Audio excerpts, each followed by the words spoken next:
dear friends, as we listen to the next episode, just a trigger warning. There are a few topics that we bring under discussion, like the loss of a loved one through breast cancer,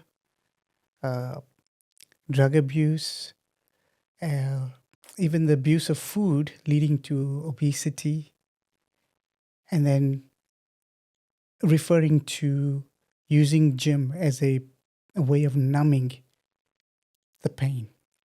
So just a warning on these issues that we raise.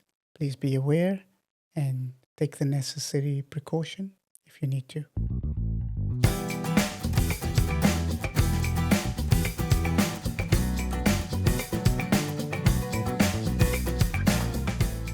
Well, welcome friends to another beautiful day here on the Gold Coast. And I am joined by my good friend, Hugh Taylor. This is tailor-made just for you.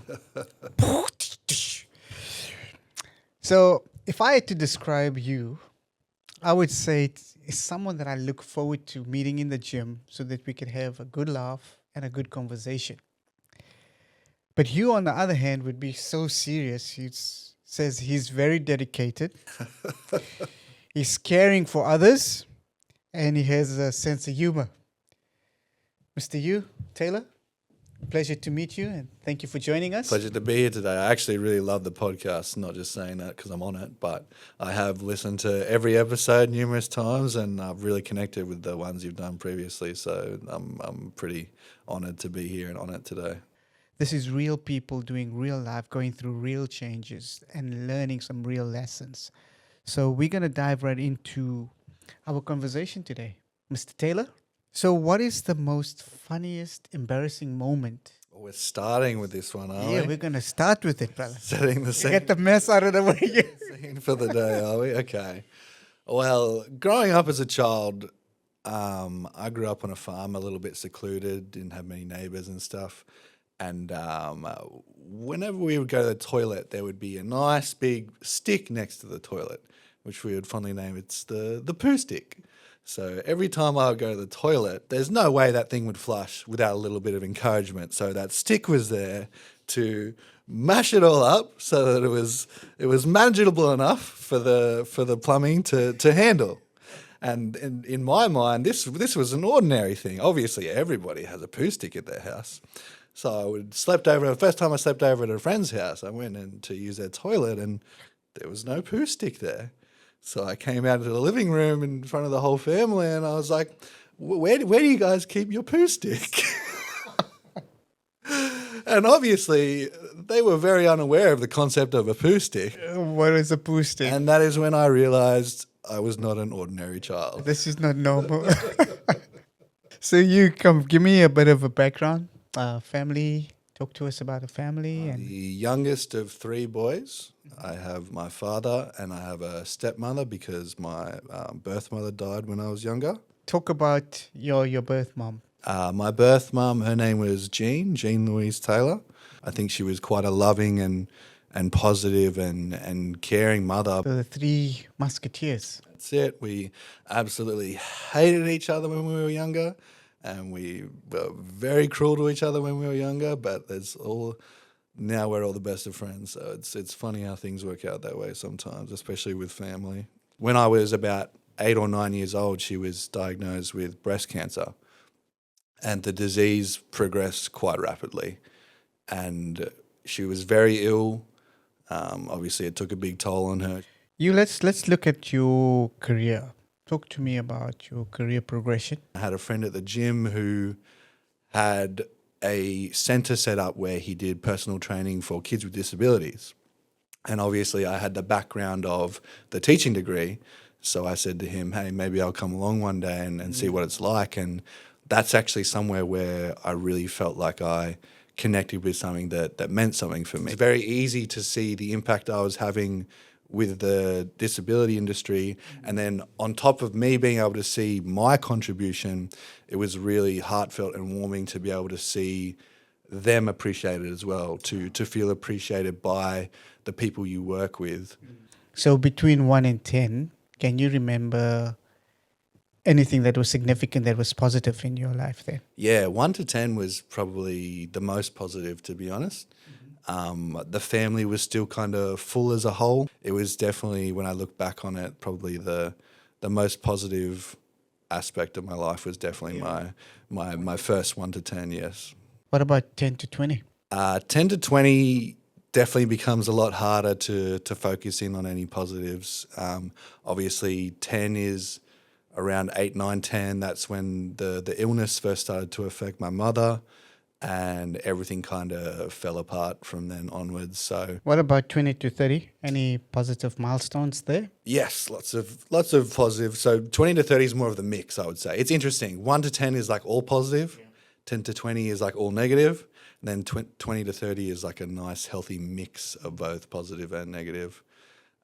So 20 to 30, the positive would be I bought a property in which to live in, which I live in now. I had my first like serious long-term relationship, which was really fulfilling and treasure even to this day. And I got a dog, Bella. which had been my lifelong goal actually since moving out of home. Okay, so tell us about Bella. Bella is my amazing Rottweiler cross Kelpie cross Staffy. Yes, so she's a bundle of energy and a bundle of joy, and she's got very intelligent and very sassy, a lot of personality, and she's been there with me through thick and thin. Yeah. So now we're going to talk about the dramatic milestones that took place in your life between 1 to 10, and that probably switches between into that 20 to 30. So 1 to 10 is when the diagnosis for my mum was first came into the picture. So that was probably around 8 or 9 years old, and that was definitely a big hit for me. It was up until that point, I'd say I hadn't even really grasped the concept of mortality. So your mum was diagnosed with the breast cancer. Breast cancer, yes. Yeah. So at first it was like you kind of have a little bit of hope because obviously they say we're going to try all these treatments. Well, other people have recovered, other people have gone into remission and they've come out the other side. So obviously it's traumatic, but you still have hope. But it got towards, I think, roughly about the age of 10 was when it started to get to that point where it was like, it's just a matter of time kind of thing. And then this pivotal figure in my life is probably going to die soon. It's definitely a big impact to the system. When that hammer kind of falls on you, it's kind of like, yeah, this is a big impact on my life. It was kind of very hard to be a child, hard to enjoy your childhood when every day you kind of wake up and you're like, is it going to be today? Very hard to be present in life and to develop and enjoy yourself as a child when you have that kind of thing hanging over your head. While it just remained a sickness and she was still around, it was more so reading that was my escape. I read a lot of fantasy novels like Harry Potter and Lord of the Rings and that kind of thing, and I would almost project myself into those stories and kind of live through them. And by always reading and always being in like this other world that I've kind of created in my head, then I didn't really have to experience my own reality. And this actually brings up a memory for me. I remember the actual day that she died. When I came home from school, the first thing I did was go straight into my bedroom and read Harry Potter. So I didn't talk to anybody. I didn't say anything to anybody. I just kind of came home and like saw the whole like body being put in the car, all that kind of stuff, and just like didn't say anything. Just straight into my bedroom, and like the defense mechanism was just like just open the book straight away and just start reading and just project straight into that and just completely avoid what was going on outside of that. Yeah. So you started at a very young age creating a reality, An escape. To this reality. This is where you would find solace. from what was actually happening around you. Exactly, yeah.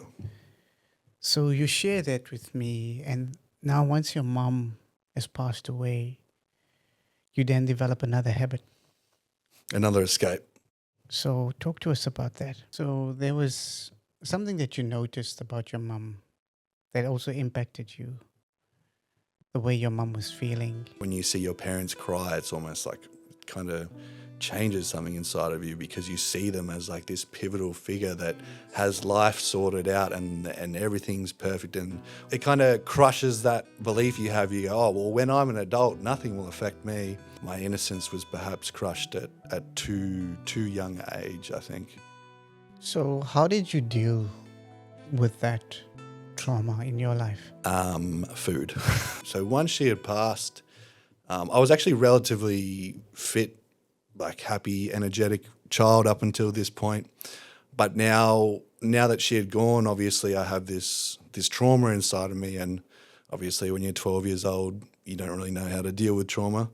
I suppose at any age we don't really deal with our trauma very well, but especially at the age of 12, and you look around you for what do I have in my life right now that can make me feel better, and I found food. And I really honed in on that because that would just make me feel so much like just everything that I wasn't feeling for myself. So just like the pleasure sensation, it would fill me up. It would make me feel like comfortable, and all the discomfort that I was feeling, if I knew that I could just go eat like a cake or a pizza or whatever, that suddenly I'm in this place where, oh yeah, I can just focus on this thing in front of me, and this is all that matters right now, and yeah, this is my new escape. And I went hard on it. I went very, very hard on that escape, and before I knew it, I was the heaviest and fattest definitely in my school, perhaps even in my town for a child of that age. I would definitely say I was in the category of morbidly obese, and yeah, it was not a pretty picture. Wow. And why did you choose to go that route? I think I it's know just, it made you feel good, right? yeah. But what else behind that? I think it was just something that was easily accessible, and just something that was in my life, and it was something that I could do, like, because obviously no discredit to my father. I have the most amazing father in the world, but when you're now a single dad with 3 kids and you're still trying to provide and make a living and everything else, making healthy, nutritious meals for your kids every day isn't really the priority of it. So it was very easy to kind of twist his arm and be like, he might suggest making a meal, but then you say, nah, can you go get us pizza? Can you go get us fish and chips? Can you go get us this and that? And then him not ever being home, and there's a cupboard full of stuff, and it's just there in front of you, and there's no one stopping you from doing it. I think because I had no limits when it came to it. I didn't have somebody, like, obviously when you have both parents at home, they have control of what you eat, so it's a lot easier for them to regulate your eating habits. But for me, there wasn't really anybody there stopping me.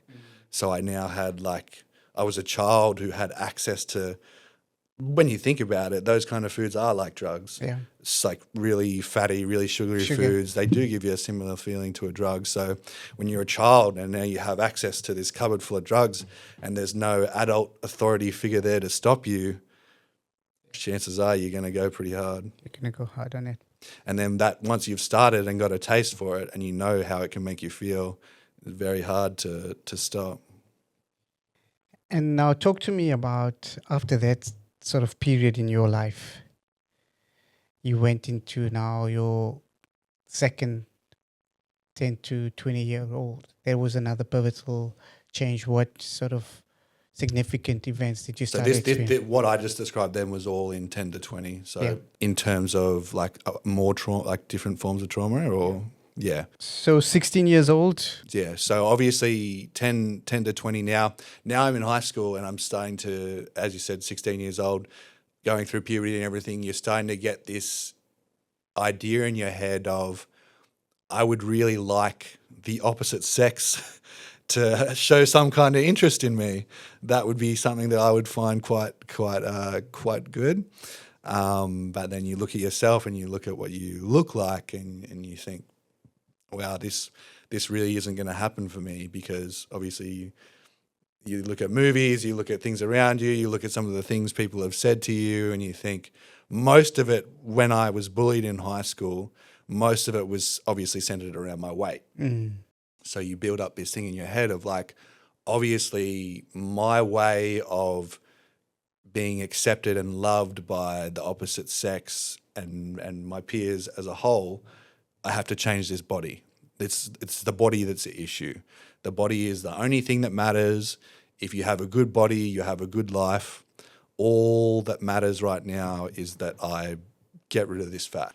And this was kind of the start of my journey towards anorexia, my anorexic journey, because I could kind of see in myself that food had got me to this place.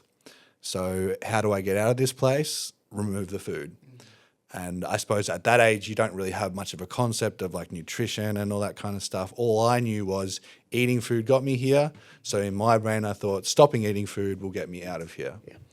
And so I developed a very, very unhealthy relationship with food, and it worked. And I suppose when things that made it even worse, it did actually work. So you hone in even further on this and go, all right, this is working. I'm losing weight. I'll continue to starve myself. I'll continue to do all these really unhealthy things I'm doing. And you might think on the surface, oh, well, losing weight, isn't that a good thing? But the mentality that you create around it in the process, I'm a negative base, took me, or as we will discuss, decades to undo the mental damage that occurred. So you might think on the surface, oh, well, you improved your life from a physical perspective, but the decades of damage I did to myself mentally was definitely not worth the physical change. What I want to zone in there is body image became a really big thing to you. But it was more so the external validation. Yes. What people were telling you. Yes. So the body image is what the surface level mind told me was the issue. The real issue was I didn't feel worthy within myself. I didn't feel worthy of love. I didn't feel worthy of friends. I didn't feel worthy of approval. I didn't feel worthy of having any sort of pride, any sort of self-worth. All of that stuff was completely removed from my life because of the way I looked and the way I felt about myself. And so those things were the real root issue. But obviously when you're younger and even when you're an adult, you don't look to the root. You look at what's on the surface, what's just hovering around in your mind. And what was hovering around in my mind is better body. Better body will fix everything. So that's what I honed in on. So when you were 18 years old,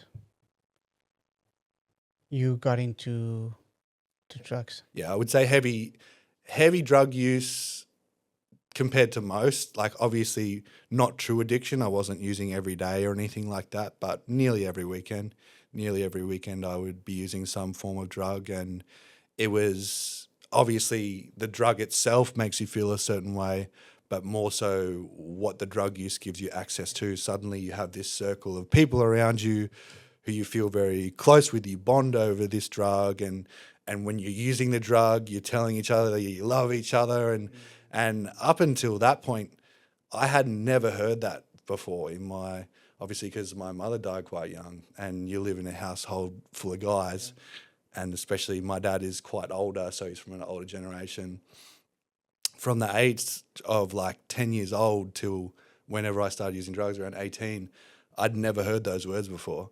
I'd never heard anybody say, I love you. So to like be around other people who are like off their heads on drugs, even though they're off their heads on drugs, when they say it, just to be able to hear it was like, oh, wow, like that's so awesome to finally hear from someone. And if doing drugs and being around other people doing drugs is what I've got to do to get that feeling, then I'm going to hone in on that and keep doing that. So, but it was also a sense of belonging. Yes, exactly. Because it was being accepted and doing things together. Yeah. So there was that innate search for love and acceptance. Yeah. And you found it for all the wrong reasons. Exactly. It was very surface level, and it was good for the night or the weekend or whatever it was. And then during the week, you'd feel like, absolute. I know we don't swear. We don't swear. We use. I feel like absolute poo. Feel like absolute poo for the entire week, and that just makes you crave it even more. Even more. Even more when the weekend comes around. You, I need this. I need this. This feeling I get when I'm around these people when we're doing this thing, and you end up just living just for the weekend, just for that feeling, and then everything else is just a throwaway. I want to talk to our friends here because there's some significance in what you have shared with us. What are you searching for? What is the void and that emptiness that's causing you to numb the feeling? It could be a loss of a loved one, because that's what it started with. It could be what other people think of you and what you want them to think of you. That's self-validation. It could be your search for love and acceptance. What's pulling you into the use of substances, of alcohol, that which is unhealthy, which is actually destroying you? So for our friends, what would we advise them to become aware of in that period of life there? I would say to look within, to really look at what's driving your actions, because at the end of the day, it's not so much what you do with your life and what you're doing, but like what's driving these things. What really have a look and think, is what I'm doing right now, is that really going to bring me true happiness? Is that really going to bring me true joy? Is that really going to resolve whatever I have going on within myself?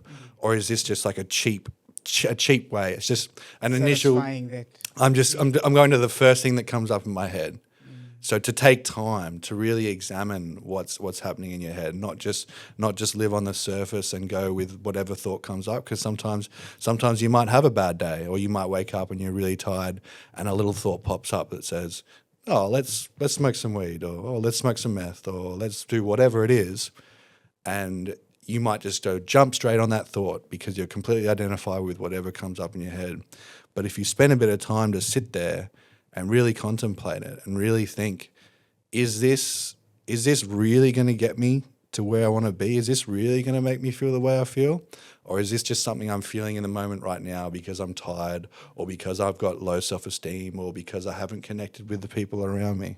Okay, so when you're 18 years old and you're into the drugs, you're dealing with the loss of a loved one, you don't really know how to process the grief. You've just locked it up again in a vault, and then you've had to deal with the actual passing of that loved one. You became morbidly obese. These were all avenues that you were trying to work out in your mind, or you were starting to believe a narrative that was taking place in your mind. The good body is But going to at the make me bottom of it, you were searching for love, for acceptance. You got to the age of 22 then, and things started to change here. So now I'll go down the journey. You started to muscle up, but the muscle up was actually a cover up. So talk to us about that phase in your life. Just another avenue to go down of self-acceptance. And so I feel often your environment will motivate what path you choose to try and fill that void. So now my environment was, I'd moved out of home and I was in Brisbane. Was a lot where I worked at was around a lot of kind of more adults and men and stuff like that, and they were very much pointing out how thin and skinny I was. So now it was the complete opposite. The feedback I was getting was I was too small, too skinny, and obviously now that main theme in the brain of still finding the good body is going to make me happy. Now it has another avenue of expression, which is I need to be big and muscular.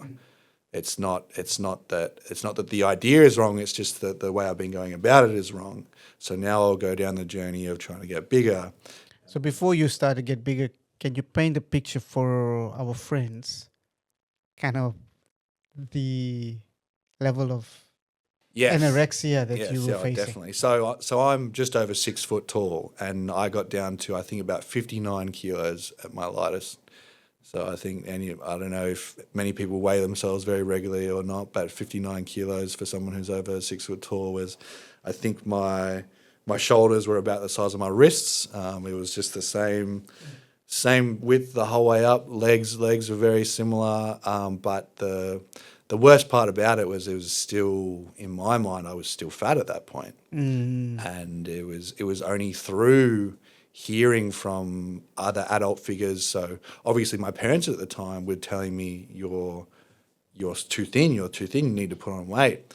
But then your brain plays tricks on you and says, yeah, that's just my parents though. Like, parents just always say that kind of stuff. That's not true. They're trying to, even to the point of where I got to a point where my mind got so hyper focused on it that it started to get paranoid.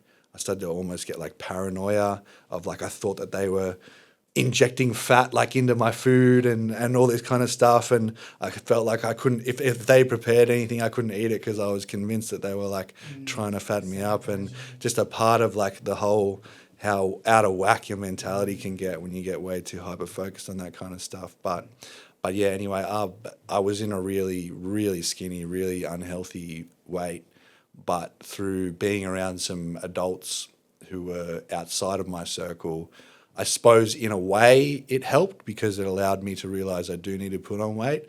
But then it was just another obsession, another addiction. Now the addiction was muscle. So the addiction at first was lose as much fat as possible, and then now the addiction became put on as much muscle as possible. So how did you go about doing that? I started going to the gym, started reading all the bodybuilding magazines, started looking into nutrition and all things that on the surface I would say are quite actually healthy habits, but kind of like what I was talking about before, you need to kind of examine what's the motivation behind the action. So my actions on the surface level were actually quite positive, but the motivations were horrendous. Yeah. I remember running into you in the gym. This was when one of the first encounters that we had. And I asked you a question. I said, why do you come to gym? And your response to me that still resonates with me, it was, I'm fighting my demons. And this is the place where I come to fight my demons. 100%. And I say that because that really stuck with me throughout our engagement. And I always wanted to uncover what were the demons that you were actually fighting off. Because when I looked at you, you were solid, man. You were like built like a truck. Yeah. Right? But like we talked about before, it's all on the surface. The very surface, if you haven't changed the mentality. So I think at that point, I was obviously in a better place than when I started, because at least, and I think that's what people need to realize as well, is it's not like one day you are bad mentality and then one day you're good mentality. It's a slow journey compound over time. And the very first step is to just become aware of it. So at least by that point, I was aware of what was going on inside of me. And I think what stood out for me then was, how do I help young men go through this? That they don't punish themselves for an external validation, for a superficial reason. And that was one of the instigators for me going into 1 to the power 3, for coming alongside men and helping them to unpack that and say, okay, let's process that together so that we can get to the root. So you're my inspiration, Mr. Hugh Taylor. I appreciate that. So that was, and I share that with you, friends, because we have people that come into our lives at some pivotal moment, that on that journey, when we take stop and listen, it really reflects what's deep within our heart. And I think then our friendship kind of just grew on from there. To be able to bring light and awareness to it, and to be not feel ashamed to share it with others.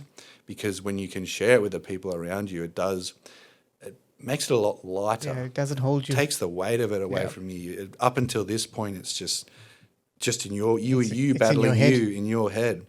But then if you find someone who is willing to talk to you about it, and you can connect with them over it, even though it was in a joking matter, just the very fact that you can express to somebody, hey, you know what, like, there are some things in me that aren't so healthy, and that's probably why I'm here. And maybe I should be more aware about these things, and now being able to tell somebody about it, and Yeah. you just brings shines more of a light on it, and just Yeah, makes and I it think easier that's an to important point that you make is talk about it, yeah right? And we kind of just met for the first time, yeah but also that you know the connection. It's for real. So you got to the age of 26, and this was probably a pivotal year of achievement in your life, yes but also it was external. Talk to us about what you actually achieved in that year and the motivation behind it. yes. So well, it was 2020, and I think everyone knows what happens in 2020. But so that wasn't the greatest. But I actually bought my first property in 2020, and I moved into this home. I also found my first long term relationship, my girlfriend at the time, and I also got my first dog at the time, Bella. And those were kind of like in my head, those three things were like the milestones that, apart from obviously I had the body self-image thing, but just more things that you kind of convince yourself, if this external thing happens in my life, now I'm going to be whole and complete, and I can finally start accepting myself.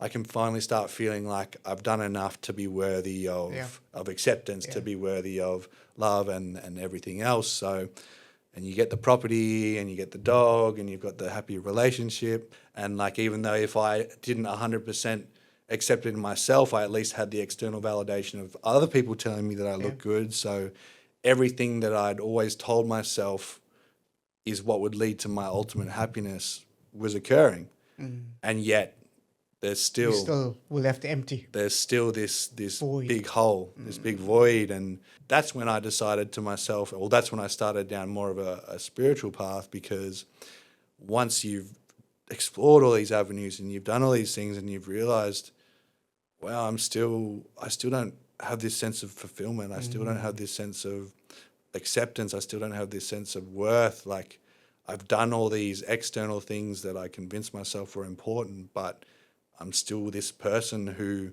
doesn't accept themselves, doesn't feel worthy. Yeah. Nothing has really changed. The external has changed, but internal, I still just don't feel You complete. hated yourself, basically. Yeah, no, that definitely. I wouldn't say it's an everyday thing, but definitely some days you would look at yourself in the mirror, especially on the days when, let's say, the things that you find important in life. Let's say you miss a lift, or you don't eat the way you wanted to eat, or something like that. It does get to the point where you're like, I hate you, like you failed, like you've let yourself down, and it's crazy how you can have this conversation with yourself You in your come down head, hard on yourself. and it's like you have these voices, and if you listen to them, things don't go too well. Can we say that what you had between, when things were positive, you had a family, you were whole, you had the property, you guys were, if you said it was the most positive era in your life. Yeah, And now in 26, you in a way were trying to replicate that. But at the bottom of it, it still left you feeling so empty, yeah, right? So let's talk about, am I worthy? And you, in your eyes, you didn't see yourself as worthy. not at all. You also had a relationship in that you were trying to find that validation. I mean, Bella, being the lovely dog that she is and the joy that she brings to you, you were also seeking for that Yes, seeking that in people as well. in people, in the animals, in the property, but still left you feeling empty. You embarked on a spiritual journey where it began to unlock reflection, Yes. examination. Talk to us about how important that process of taking time out and just assessing the thoughts that's going through your mind. Are these thoughts real? Yes. Where are they coming from? Can you share with us? 100%. Yeah, to really look inside and see what's going on. I kind of mentioned before, when you have a quick look, you might see a thought that says, something like, oh, you really need to go to the gym today. But then you need to look deeper and be like, where is that thought coming from? I must have some kind of belief going on in my head that's causing that thought to be generated. So if you can look back and go, oh, okay, because when I was younger, I felt so bad about my body, I now have all of these thoughts today that were generated from the pain that I still haven't dealt with from back then. But if I can look back on it and like experience that pain and try and almost put myself into the mindset of myself when I was a child, and instead of denying that and keeping that all pushed down, experience that and let it have its place, let it express itself in whatever way it needs to express itself, then suddenly all these thoughts stop being generated. And you can see them as they're just thoughts that come from things you picked up when you were a kid. And like when you look at it, you go, things are very different now than when I was a child. Yet I'm still carrying around the same mentality that I developed in childhood. So being able to reflect and go, what's real now? Yeah. What's real in the now? We live so much of our lives just existing on what we picked up from the past. And then you just relive the past over and over again. But what about if I just stop, look at myself, look at my life right now? What's real for me now? Is it what keeps being reproduced in my head? Or are these just old things that are coming up from my past? Yeah. Probably the pivotal change where you became so self-aware of where the thoughts were coming from. And knowing the type of person that you are, you go and you study and you investigate and you read. And so through education, you begin to enlighten yourself. But that also empowers you to start dealing with those thoughts and those lies, the false narratives, and developing then a pattern that you can deal with it, so you can become more functional in your daily life. So this kind of pulled you into a place of solitude. So the solitude was healthy, because in that solitude, some things had to go. Something painful happened in your life there. You were still seeking the external validation. Yeah, the house didn't do it, the dog didn't do it, the relationship didn't do it. Right? And you were in a relationship and you felt the pressure fall on her to kind of maintain this, to satisfy your need. Yeah. And it wasn't fulfilling for you. It wasn't. And now that all these things have happened, and they still haven't fulfilled me, and you would think at that point you would go beyond it, but sometimes the mind just reverts back to something else. So now the body became the focus again.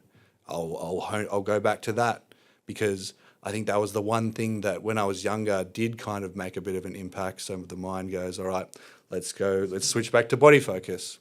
So, and in my quest for body focus, I found a drug called Trenbolone. And anyone that participates in bodybuilding or physique enhancement has probably heard about it before.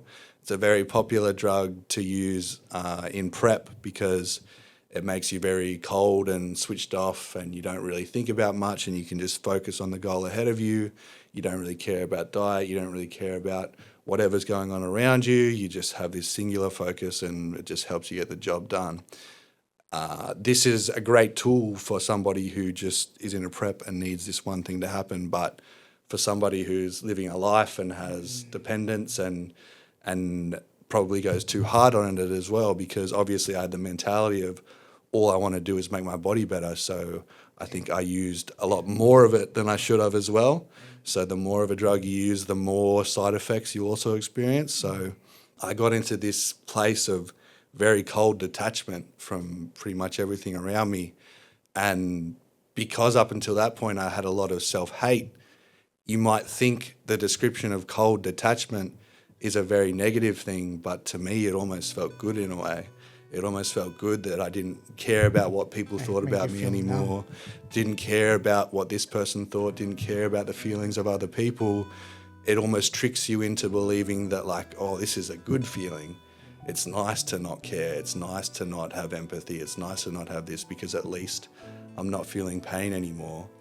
And through that, I started then seeking more external validation, but now in other women as well. So if I see a girl in the gym, I would talk to her, and then eventually that ended up leading to, in the relationship, I ended up seeing another woman, and then I stopped seeing this woman because I did, even in my drug affected state, I did still have some semblance of consciousness. So once it had happened, I was like, no, I can't do this kind of thing. But obviously by that point, it's too late. It's too late. And once that happened, I stopped using the drug. And after a few weeks, I realised once it was out of my system and I can kind of have a bit more clarity about myself, I realised how crazy the whole situation was, and how much it had been affecting my mental state. And I suppose any drug addict could relate and say, when you're on the drug, you don't really think that you have a problem. You don't really see your actions for what they are. And those actions seem justifiable to you because the drug has altered your mind state so that you don't really see the true consequence of your actions. I think I'd like to just pause there for a moment and talk to our friends about that. How many of our friends find themselves in that same position where you are on a drug to numb the feelings, numb the hurt, but you have no level of control? You get out of control and you abuse the drug, and it has quite significant ramifications. You actually become selfish. In that selfishness, you go down a path of self-destructiveness. I want us to speak to some young men that are caught up in that whirlwind. You mentioned to me that you, because of your self-awareness, you got to a point of, wait, hold on a second. What is this? What is it doing to me? You went and you learned more about that drug, and you found that it had a specific effect on your mental state. It caused you to do things that you were not in control of doing. Yeah. Without understanding the consequences of it. This is huge for our friends, young men that find themselves in that same pitfall. How can we help them?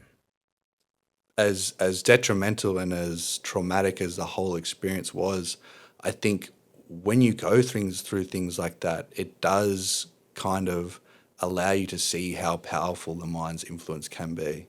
So you can take some positives out of that and think, if my mind can really influence me to be that cold and to do these actions, then surely the corollary is I could also use my mind for the exact opposite of those. I could also bring myself to a mental state that was the exact opposite of that. And if my mind is so easily manipulated by this drug, surely there's a way that I could manipulate it the other way to have the exact opposite effect. Yeah, but not a lot of young men are strong as you.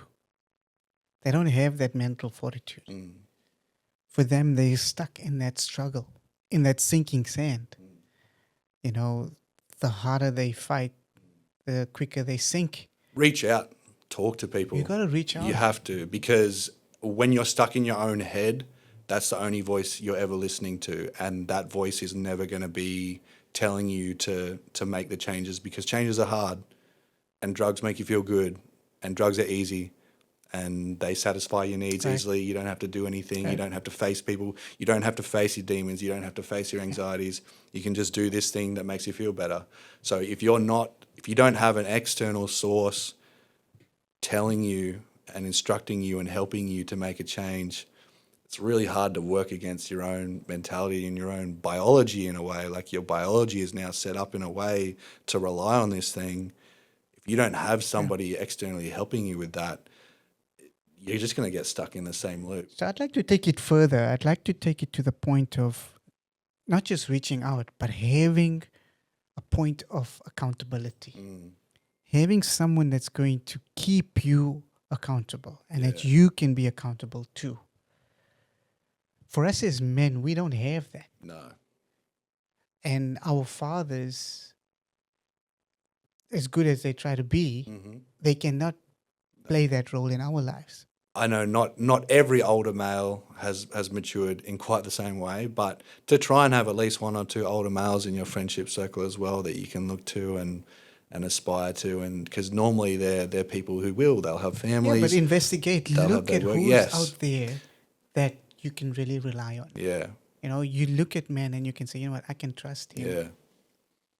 You know, he's going to have my back. Mm. And that's what we as men, we lack that. So you went through this whole process. Obviously, you've come to this realization, oh man, how can I continue down this path of being so self-destructive? And you actually came into a place of solitude. In that solitude, you begin to do some reflection, some education, right? And how did this now start to change? So I think finally coming to the realization that for things to change in my life, I was going to have to address what was going on in here. Rather than just repeating the same patterns, I had to try and think to myself, what can I do different? It started on YouTube, really, just typing in. It started off still kind of more about the mind. So you type in like positive thinking and like how to change your mentality and all this kind of stuff, which still kind of focuses on the mind. But then through that, I kind of came more in touch of, say, like the spiritual side of things, where you can kind of connect with something beyond the mind. And by connecting with that, whatever it is beyond the mind, everyone has different words for it. Some people like God, some people like universal intelligence, some people like to say universal consciousness. But the power kind of behind everything. There is a spiritual force. Yes, maybe I'll have a thought that tells me to do this, a thought that says this about me, a thought that says this about this person, a thought that says this about this person, but that thought only has power if I believe in it. That thought only has the power that I give it. So you can see for yourself, if you're driving a car, if you have a thought that says, I'm unworthy, or a thought that says, I don't deserve love, and you attach to that and you give power to it, now it's your reality. And that's what we latch onto. Yes, right? But because it's familiar to us. It's familiar to us, but it's also what we've picked up Yes. in our past over the years that we've experienced that trauma. What are the lessons that you've learned? Notice and be aware of your motivations, the motivations behind all of your actions. I think, as I mentioned previously, it's not so much what you're doing that matters on the surface, whether you're an artist, whether you're in the gym every day, whether you're a bodybuilder, whatever it is. But what's motivating you? What's driving you? What's the motivation behind it? Is this activity an expression of your joy, an expression of how good you feel inside? Or is this activity just another rat race of you trying to fill some kind of void? Because you have two people doing the exact same thing, and the person who's motivated by the joy and the acceptance of themselves they feel, that's an amazing activity. But then the other person who's just trying to fill a void, another task. It's destructive. So you connect with yourself. Yes, connect Become with yourself. more aware of yourself. Become more aware of your thoughts. Examine your thoughts. Yes. Right? That is an important exercise that you developed. And develop good practices in your day that allow you to put yourself in the right state of mind so that you can even have the opportunity to do this. Because if you get up straight away and you go straight into your day of doing all your tasks and doing your checklists and everything, straight away your mind is in a flurry of activity and you have all this stuff going on and you're lost. Yeah. That's your day lost. It's really hard to center yourself when you have all these things going on. So I know for me personally, I get up at like 4 a.m. and I grab the dog and we go out to the park, and for like a good hour or so, we'll just do a nice walk, and you're out in nature, and I might listen to something, or I might just walk along and just enjoy my surroundings. And during that time, I really try and not so much suppress my mind, but detach myself from it. So I might be there and these thoughts will come up and says, oh, you better make sure you do this today, or you better not forget this today, or I don't know about this thing we've got later today. Like today, this morning, I did it this morning, and some of the thoughts were like, oh, I don't know how this interview is going to go. What if they not see this? Or what if you don't know what to say? Like all these things start to come up. But if you can be in a nice, relaxed environment Peace. and just let them come up and go, then they're gone. Yeah. But if you start your day, and what I've done in the past and when I used to do is, as soon as you get up, smash a bunch of pre-workout and head straight into the gym, start pumping the Kill weights and yourself, everything. You're just a victim of your surroundings at that point. Yeah. Whatever thought comes in your head, you latch straight onto it and you have no awareness whatsoever. So Yeah. developing awareness practices that you can employ throughout your day so that you can be more aware and in control of what you do and don't allow to go on inside of you. In terms of 3 takeaways, there's some things that I'd like us to consider. And you've mentioned it. Is this going to bring you joy? Yes. Right? What is that motivation? Yeah. Um, Or more, less so, is this going to bring me joy, but why am I not feeling that way already? Why do I feel like I need to do this Something thing to bring to that get me to this state 100%. of joy? Why can't I be happy now and this be an expression of that? What limiting belief do I have that says you can only be happy if you do this. once you do this thing? So that's where you caught yourself. Yeah, I had like 50 of those. and it wasn't you can only be happy when you do these things. It was you can only be neutral Yeah. if you do all these 50 things. And that segues nicely into the next. I love the saying that you've given me. It's mentality creates your reality, 100%. right? What you think, Way more ways than you the could even think. mindset, the narrative that you're listening to, the voices inside your head, the demons that's inside your head. I think we're all programmed the wrong way, whether it be from school, our childhood, parenting, whatever it is. We're all programmed to think that if I have something wrong in here, it's because I need to change something out here. Outside. That's going to fix what's in here. But it's always the exact opposite. It's always I fix this, and through fixing this, now my reality. Where your begins to heart change. is, there your treasure will Yeah. also be, right? And as a 100%. man thinks, so is he.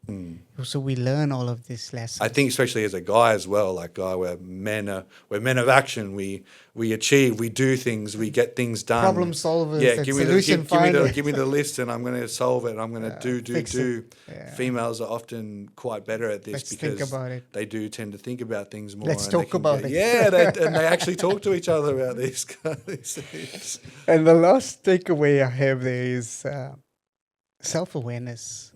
To start the day right. Yeah. That's one of the exercises that you've learned to practice. How important is that to you? So important. And also to be kind with yourself about how you employ these practices too. To be understanding that you don't have to suddenly one day sit in a lotus position for an hour and that's the only way to meditate.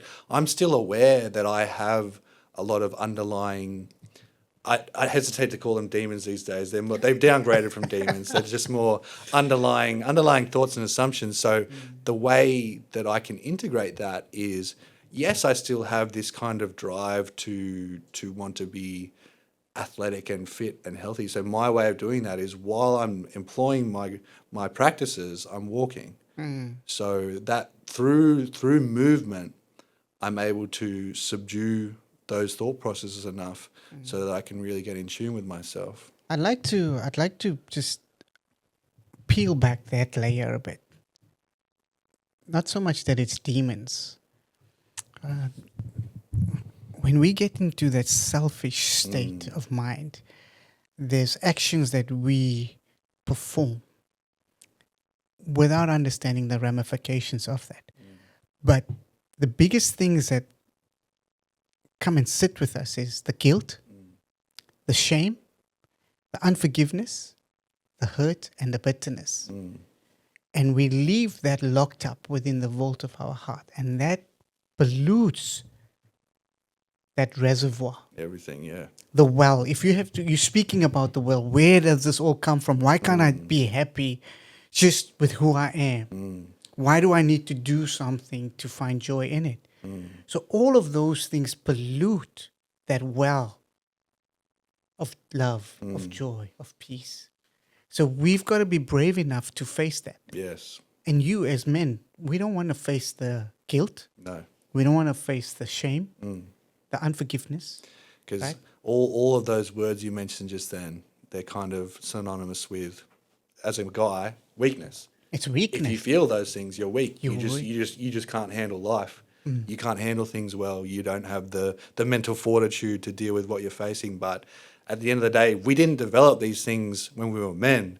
We developed these things when we were small When children. we're young, yeah. You don't say to a 5-year-old, "Oh, you don't feel that." Like you're weak for feeling that. This is the stage where we accumulate them. Yeah. So, as an adult, you think to yourself, "Well, I'd put all that down because I don't want to be labelled as weak. I don't want to see myself as weak." But like I said before about being kind to yourself, like you picture yourself as a small child because that's where you accumulated it all, and that's you're the level kind of to that child. innocence, Yeah, right? exactly.